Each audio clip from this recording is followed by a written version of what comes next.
안녕하세요. 사례로 알아보는 SQL 튜닝 학습. 오늘은 기본 내용 학습으로 실행 계획에 대해 알아보는 시간입니다. 튜닝을 할 때 그냥 SQL만 보고 부하를 예측하는 것은 의사가 환자 외관만 보고 진찰하는 것과 같습니다. 우리 몸에 이상이 있을 때 병원에서 엑스레이나 MRI 촬영을 하듯이 실행 계획으로 SQL 내부의 수행 정보를 들여다볼 수가 있어서 SQL의 부하를 파악할 때 사용을 합니다. 오늘 알아볼 내용이 바로 이 오라클 데이터베이스에서 실행 계획의 종류와 출력하는 방법, 그리고 해석 방법입니다. 실행 계획에는 어떠한 정보가 담겨 있을까요? 실행 계획 안에는 여러 테이블과 인덱스를 어떠한 순서로 접근했는지와 같은 정보도 나오고, 또한 조인이 사용되었을 경우 어떤 조인 방식이 사용되었는지도 알 수가 있습니다. 또한 각 수행 단계별로 걸린 시간이나 접근한 데이터 건수까지도 알 수가 있습니다. 오라클에서 주로 사용하는 실행 계획에는 SQL 트레이스 정보와 DBMS_S플랜 패키지를 이용한 출력 정보가 있습니다. 먼저 SQL 트레이스 정보에 대해 소개해드리면 이 방법은 주로 DBA 분들에게 추천드릴 수 있는 방법입니다. 이 방법은 트레이스 설정부터 분석 파일 생성까지의 절차가 그렇게 간편하진 않고, 또한 분석 파일이 생성되는 위치도 서버 자원 관리자가 접근 가능한 영역이다 보니까 일반 시스템 운영자가 수행하기는 어려운 측면이 있습니다. 다음으로는 오라클 DB를 사용하는 시스템 운영자도 손쉽게 튜닝을 수행하도록 도와주는 SQL 실행 계획 출력 도구인 DBMS_S플랜 패키지를 소개해 드릴 텐데요. DBMS_S플랜 패키지를 이용해서 SQL 실행 계획을 출력하는 것은 그 절차도 간편할 뿐만 아니라 출력 모드도 다양하게 선택할 수가 있어서 유용하게 쓰이는 튜닝 도구입니다. DBMS_S플랜 패키지를 이용해서 실행 계획을 출력하는 절차를 살펴보도록 할 텐데요. 아래에 나열된 순번 1, 2, 3의 순서대로 실행하시면 됩니다. 이 과정을 직접 시연으로 보여드리도록 하겠습니다. 보신 후 화면에서 1번 단계는 쿼리를 수행하면서 동시에 통계를 수집하도록 힌트를 추가한 구문인데요. 때마다 이 구문을 주는 게 귀찮을 때는 아래 명령어를 접속한 세션에서 한 번만 실행해주면 쿼리단에서 일일이 적지 않아도 통계가 자동으로 수집이 됩니다. 그 다음에 2번 단계에서 v-sql 뷰에 제가 수행한 쿼리의 일부분을 줘서 검색을 합니다.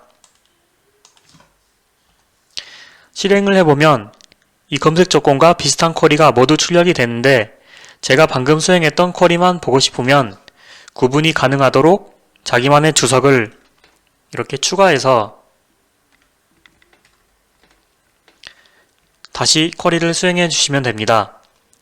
그리고 그 수행했던 쿼리의 일부분을 인자로 줘서 검색을 하면은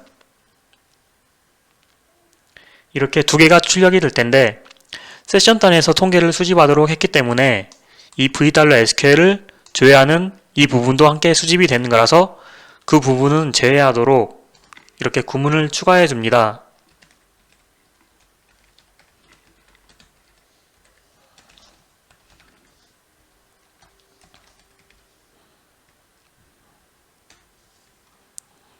이렇게 검색을 해주면 방금 실행해서 보고자 하는 SQL 수집 정보만 출력이 가능합니다.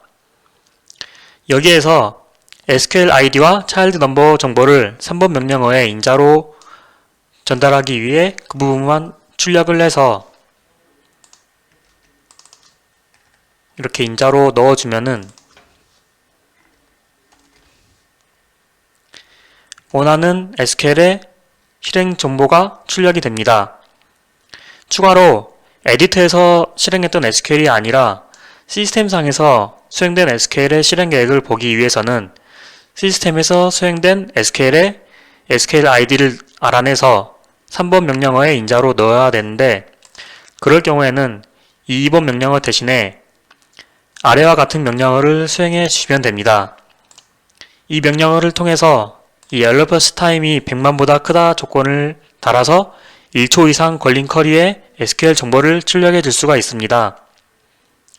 또 방금 수행했던 이 모든 명령어들은 기본적으로 접속한 DB 스키마에 지금 보시는 이 권한을 DB 관리자 계정으로부터 사전에 할당 받으셔야 됩니다.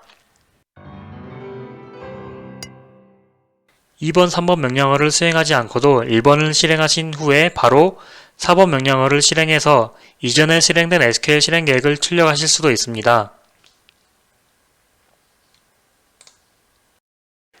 실행 계획을 출력했으면 그걸 해석할 줄 알아야겠죠? 실행 계획을 해석할 때는 이 오퍼레이션 항목을 보면 됩니다. 이 오퍼레이션 항목이 수행된 순서를 파악할 때는 두 가지 규칙을 알고 있으면 되는데요. 첫째는 오퍼레이션 항목의 가장 안쪽에 들어쓰게 된 항목부터 실행이 된다는 거고, 둘째는 이렇게 같은 줄에 들어쓰게 된 경우에는 위에서 아래 순서대로 실행이 된다는 겁니다. 그럼 영상을 잠시 멈추시고 이 실행 계획의 오퍼레이션이 수행된 순서를 한번 추측해 보시겠어요? 네, 수행 순서는 바로 아래 나열한 이 번호 순서대로 실행이 된다고 보시면 됩니다. 이번에는 오퍼레이션 항목 외에 다른 항목에 대해 알아보도록 하겠습니다. 먼저 네임 항목에는 접근하는 테이블이나 인덱스 같은 오브젝트 이름이 나오게 됩니다. 그리고 이제부터 살펴볼 항목들이 SQL 부하를 확인하기 위해서 신경 써서 봐야 될 항목인데요. arows는 해당 줄의 오퍼레이션이 실제로 수행되면서 나온 데이터 출력 건수입니다. 그리고 atime은 해당 줄의 오퍼레이션이 수행될 때까지의 누적 수행 시간을 의미합니다. 설명드린 항목 외에 다른 부분들은 이 강의에서 주의 깊게 살펴볼 항목은 아니기 때문에 생략하도록 하겠습니다. 오늘은 실행 계획에 대해 출력하는 방법과 해석하는 방법에 대해 알아보았는데요. dbms_s플랜 패키지 함수를 이용해서 실행 계획을 출력하는 것부터 해석하는 것까지 직접 실습해보시면 다음 강의부터 진행될 본격적인 투닝 학습을 받아들이기가 더 쉬우실 겁니다. 그럼 다음 강의부터는 본격적으로 일부 인덱스부터 강의를 하도록 하겠습니다. 감사합니다.